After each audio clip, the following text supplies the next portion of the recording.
Hey folks, Travis back as promised. If you watched the earlier video that we did over at the SPADES page, you know that I said I was going to come out and I was going to talk about some of the issues that I'm personally aware of, trials, tribulations, struggles, whatever you want to call it, as a vet carrying some burdens, some issues, trying to reintegrate to the civilian population, reintegrate with your family, your friends, get back to normal, civilized society. And functioning the way we best can, I guess. I'm going to call this AlphaVet soup. Why am I going to call this AlphaVet soup? Well, it makes perfect sense to me. Got to cheat and I got to read here, but AlphaVet soup, by definition, incomprehensible or confusing language, typically containing many abbreviations or symbols. So now we go back to the service and you start thinking about jargon, right?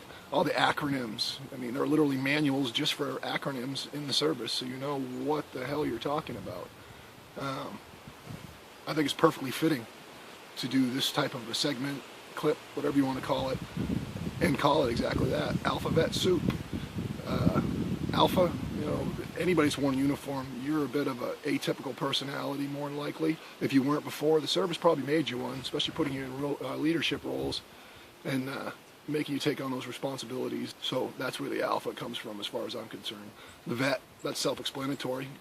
We're all veterans, we've all worn a uniform, been there, done that, raised our right hand, got the shirt and the DD-214 and all that happy stuff. And then soup is perfect. I mean, in the military with the jargon, the abbreviations, the confusion that goes on, especially when you're just starting to learn, or even after you've been in, because I know I was active duty for a decade or so, and there were still times I'd talk to people and be, what the hell are you trying to tell me? Soup is also used, it's used in the civilian sector, but it's used predominantly in the military to describe any kind of a screwed up situation.